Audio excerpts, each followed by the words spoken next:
Tu veux avoir tous mes secrets pour voyager dans le monde entier? Alors reste jusqu'à la fin de la vidéo. Bonjour médias internet et bienvenue pour cette nouvelle vidéo. Comme tu l'as vu au titre, aujourd'hui je vais te parler d'argent. Je vais te dire comment je fais pour autant voyager parce que c'est une question que tu te poses peut-être. Du moins c'est une question que je reçois énormément sur Snapchat, sur Insta. Où je trouve l'argent pour voyager? Comment je fais pour autant voyager?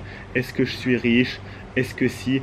Est-ce que ça? Dans cette vidéo je vais tout te dire. Je vais te dire comment moi personnellement j'arrive à voyager, comment je fais pour voyager autant. Donc la première réponse que j'ai à t'apporter, c'est pas un secret, c'est de travailler. Ça va te paraître tout bête, mais oui, pour voyager, je travaille. Donc je travaille, ça dépend où, ça dépend quoi.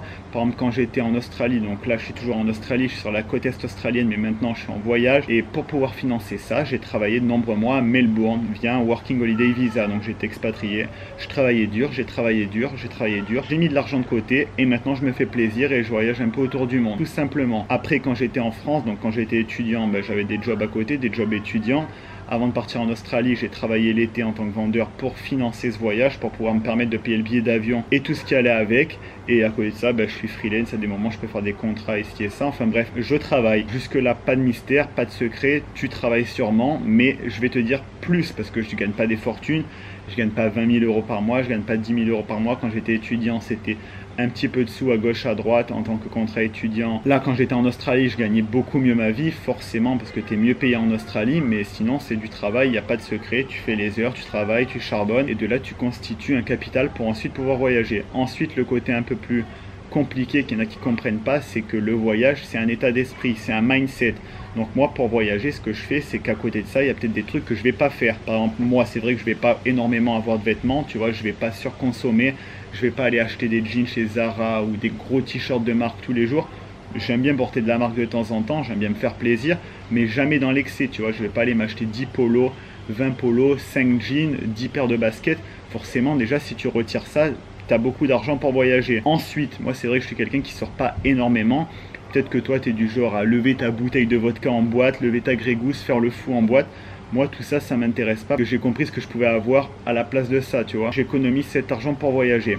Ensuite, à côté de ça, je fume pas. C'est pas anodin, mais quand tu regardes combien ça coûte un paquet de cigarettes, ça permet de faire des grosses économies. Je crois que j'avais calculé la dernière fois, d'ailleurs la vidéo est disponible sur ma page Facebook, je te mettrai peut-être le lien dans la description. Si tu fumes en partant du principe que tu fumes un demi-paquet par jour et que le paquet est à 8 euros par an, tu perds 1456 euros. Ça laisse un petit peu réfléchir. Après, je bois pas d'alcool, pareil, pas de vice de ce côté-là, je bois pas, je fume pas, donc déjà, grosse économie. Je sors très peu. Quand je sors la plupart du temps, c'est juste pour aller boire un petit verre, que ce soit avec Cindy ou avec des potes, mais je m'enflamme jamais, quoi. Je vais pas aller, allez, on lève une bouteille, ici et ça.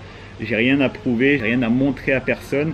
Comme je te dis, je me sape pas énormément. Des fois, je me fais plaisir, je m'achète quelque chose, mais jamais dans la surconsommation. Comme je te dis, ça sert à rien d'avoir 2 millions de vêtements parce qu'au final, t'as qu'un corps, t'as que 2 pieds. Quand je fais mes courses alimentaires, pareil, j'essaye de calibrer mes besoins, j'essaye de pas être dans l'excès. J'essaye surtout d'acheter des matières premières et de cuisiner. Ça, pareil, tu verras que ça te permettra de faire énormément d'économies. Donc, ce qui implique que je mange pas énormément à l'extérieur, enfin, du moins quand je suis pas en voyage. Quand je suis en voyage, forcément, je me fais plaisir tout le reste du temps. Donc, c'est vrai que les restos, j'en fais pas énormément. Je crois que quand j'étais en France, je devais faire quoi? Allez, 1 ou 2 restos par mois. Et encore, ça dépend dans les moments plus difficiles ou les moments où j'avais un peu plus d'argent, ça dépend. Là, en Australie, ça allait beaucoup mieux. Quand tu travailles en Australie, tu peux te permettre d'en faire 1 ou 2 par semaine facilement. Mais donc voilà, tu vois, il n'y a pas de secret. C'est-à-dire j'ai une source de revenus ou plusieurs, ça dépend, mais tu as de l'argent qui rentre, il faut faire en sorte d'en utiliser moins que ce que tu gagnes. Et au final, la différence, c'est de l'argent que tu mets de côté pour voyager. Enfin, moi, c'est comme ça que je fonctionne.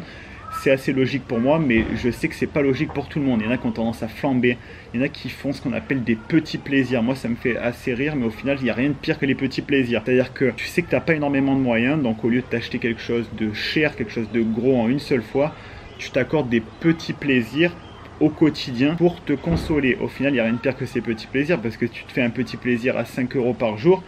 À la fin de l'année, c'est des centaines, c'est des milliers d'euros que tu as perdu. Au final, pour répondre à cette question, comment je fais pour autant voyager? Comment je fais pour voyager? Je travaille dur, je travaille beaucoup, je vais pas te mentir, je travaille énormément.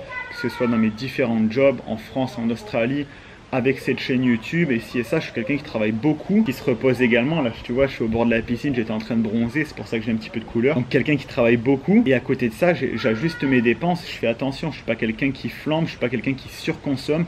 J'essaye d'ajuster mes besoins, ma consommation, et tout se passe pour le mieux au final. Ensuite, au sein même de mes voyages, j'essaye de faire en sorte de ne pas consommer énormément, j'essaye de faire les choses intelligemment.